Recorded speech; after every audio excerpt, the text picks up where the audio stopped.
Does anybody really know how to start one of these things?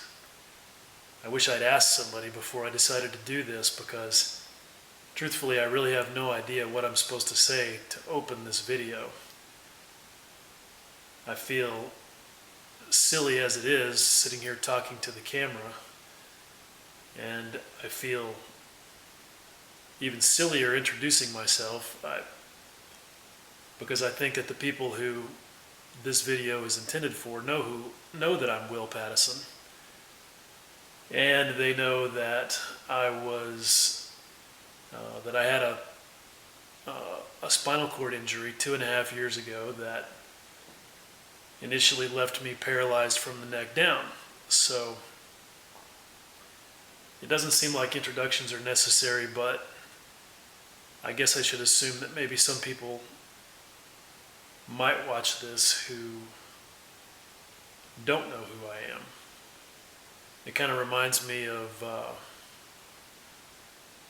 time back in my motorcycle racing days, something people who know me also know about. When I went to a riders meeting at an enduro, and this was in Texas, and the guy who was conducting the riders meeting was a pretty gnarly dude, and he got up in front of all of us and kind of looked around, gave us all the stink eye. And after a minute, he said, "Those of you that's been here before knows what's about to happen. Those that ain't is fixing to find out." I mean, how profound is that? So anyhow, I decided to do this video for a couple of reasons. The first one is really kind of a selfish thing. It's today is December the 11th, 2011, and in a couple of weeks I'll be going back home to visit my family for Christmas. And that's going to be a big undertaking. It's a long day of travel all the way from Indiana to New Mexico, and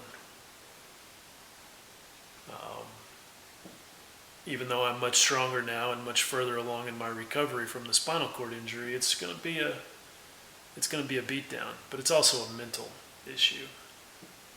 Just not sure I'm ready because I don't want to go back home like this.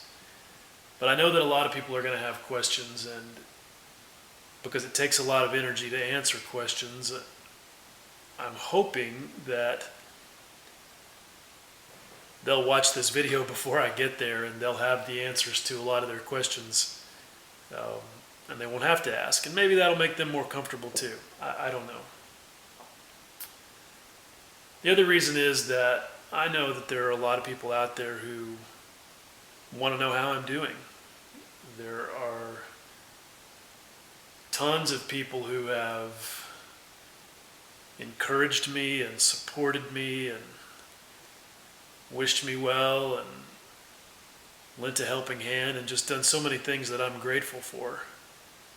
And I know that they want to know how I'm doing, and maybe this is a better way to let them know than to send an email update. I kind of look at it like, they've all made an investment in my recovery. And this is sort of like a shareholders meeting. I'm here to show them, all of you that have supported me and helped me, what the return on your investment has been so far. And I think that maybe that's a good message going into the Christmas season, when we all hopefully take a minute to think about what we're thankful for, and to enjoy the things that life has brought to us, and to celebrate. And I just think it's good to always keep in mind, to keep things in perspective. I'll just put it that way. I think one of the first questions that people have is, how's the pain? And the simple answer is that it's a lot better. I started out in a level of pain that I didn't even comprehend. I've broken half a dozen bones over the years. I've been stitched up, cut open, burned. I've grown up on a farm and then racing motorcycles a lot, and just generally being the kind of guy I am. I guess I've had kind of a rough life in some ways, but I'm no stranger to physical pain, and the nerve pain resulting from a spinal cord injury was beyond anything that I could comprehend. It's a full body experience. And we tried lots of drugs. I think if you've read my blog, you know that I went through a lot of ups and downs with that, and nothing really worked. Neurontin, Lyrica, Ativan, pain patches, muscle relaxers, you name it. I went through a whole pharmacy full, and none of it worked. And that could be pretty discouraging some days, because there were days when I was just in blinding pain. If I was awake, the only relief was to sleep. People slamming doors or dropping things, literally even blinking my eyes sometimes would send jolts of nerve pain throughout my entire body. Well, from the chest down, that's really what it amounted to. And none of the drugs helped, so I quit taking them, all of them. It's been well over a year since I took anything stronger than Tylenol. But it is what it is, and I just have to keep soldiering on regardless, because if I allow the pain to keep me from moving, then I may never move again. So what about sensation? People, I think, always wonder about that with spinal cord injuries. And most spinal cord injuries, the answer is simple. You don't feel anything, if maybe a little bit, but I can feel a lot more than I used to. I have feeling in my entire body. It's just that none of it's right, and it's better in some places than others.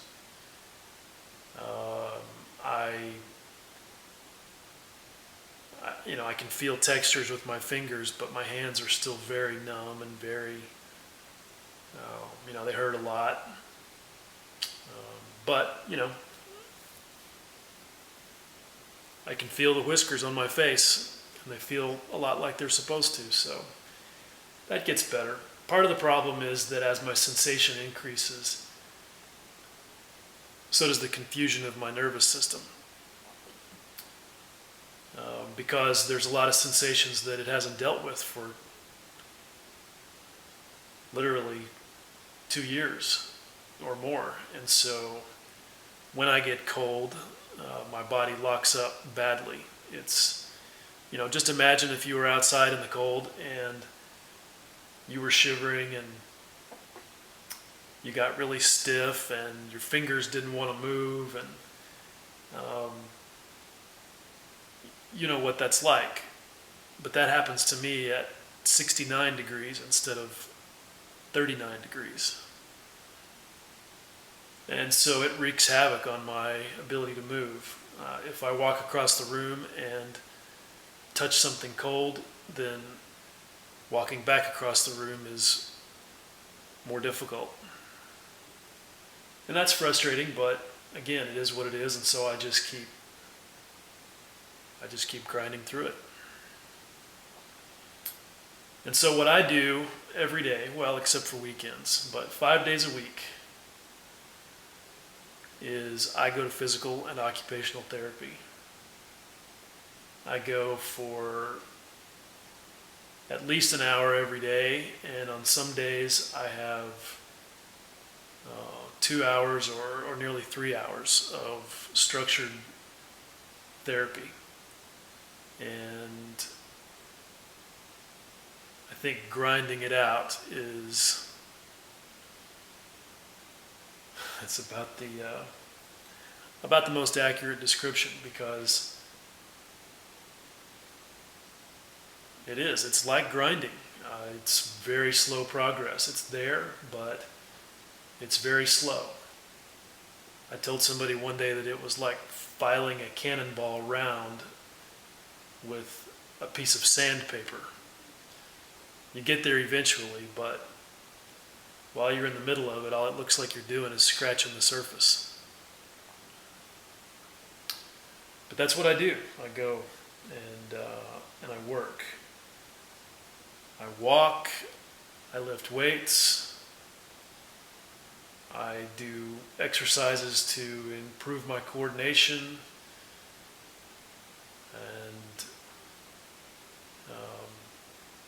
I make tiny bits of progress day after day, week after week, month after month, and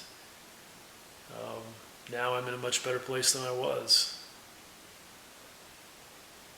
Just to give you an example of the work, when I started doing the bench press, and that's on the machine, that's on an exercise machine.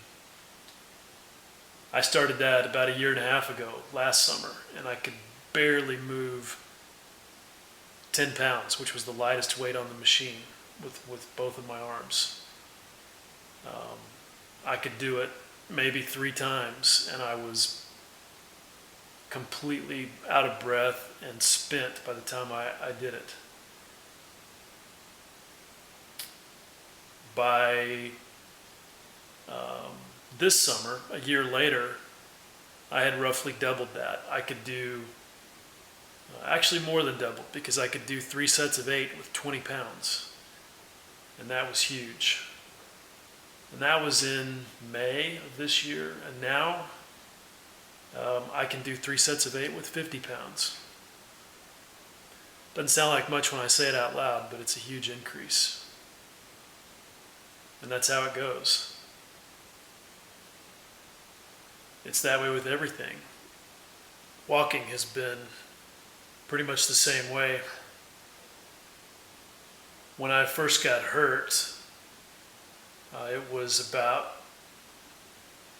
about 2 weeks, maybe 3 weeks before I could see any movement at all in one of my legs, and that was just a little bit of a kick in my left leg.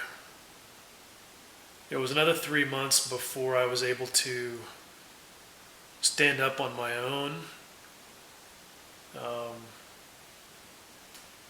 It was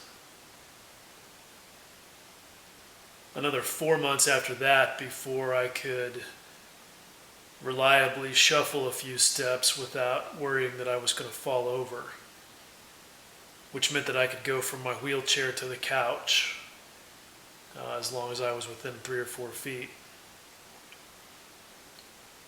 And by the spring of last year, I was able to stay on my feet and walk across the room pretty reliably, although every time I got up and did it, I was so shaky and so weak and in so much pain that I was always afraid that, I might fall. And I was fortunate that I didn't, but getting up to walk across the room was always a scary prospect. And I worked on it through last summer, and I got to one point where I walked a quarter mile without stopping, and it took me, I think it took me about 15 minutes to do that. And then they had to wheel me out in a wheelchair when I was done with that day's physical therapy. And then with the cold weather and getting off of all of the drugs, I didn't make a lot of walking progress last winter, but I did what I could, and then I started working on it again this summer when I could walk outside. And by the end of the summer, I was walking a quarter of a mile every day. There were days when I did it without stopping, and I did it in about 8 minutes, which is still only about, it's only maybe 60% as fast as I would normally walk a quarter of a mile. I should be able to do it in 5 minutes comfortably. That would be my normal pace. And I've walked as much as 2,000 feet without sitting down.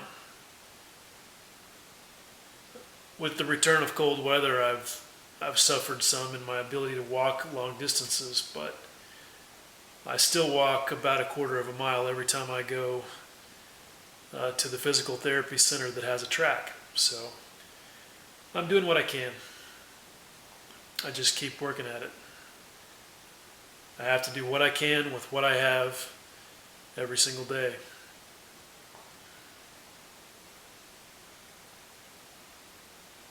There are other things I do. I've been climbing stairs at one of the places where I go to physical therapy. They have a stairwell that's pretty long compared to normal for the first flight. It's 18 steps. And the first time I did it, it took me about 5 minutes to get to the top. And I was completely done by the time I got finished. That was 8 months ago, and I've been working on it pretty much once a week since then. And now I can climb that flight of 18 stairs in 20 seconds. And there's another flight and a half of stairs before you get to the top of that building. And my goal has been to climb the entire 2.5 flights of stairs non-stop by this Christmas. And I think I'm going to get it done. Last week I climbed the first flight and rested for 2 minutes and then climbed the rest of it. And I did the whole thing in less than about 3 minutes, including 2 minutes of rest time. So I know these numbers are a little excruciating, but I think it's important so that you understand what I mean when I say that I'm literally doing it step by step and chipping away at it every single day. If I don't focus on that kind of progress, if I don't stay motivated by each of those minute gains, if I don't celebrate each one of those things as a victory, small as it may be, then how do I motivate myself to keep going?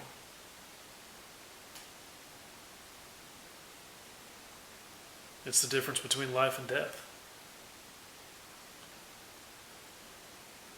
Death follows, and I just keep shuffling away from him faster and faster. So I think at this point that I'm about 40% as strong as I was before I was hurt.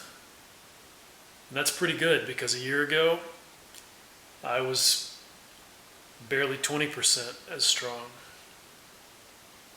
And that's pretty good, considering that I started out paralyzed from the neck down. But you don't realize how hard it is to do everything you do with only 40% of your strength until you're in that situation. But I know that 20 turned into 40, and 40 will turn into 50, and 50 will turn into 75, and 75 will eventually turn into 100. That's the goal, and step by step. I think I'll get there.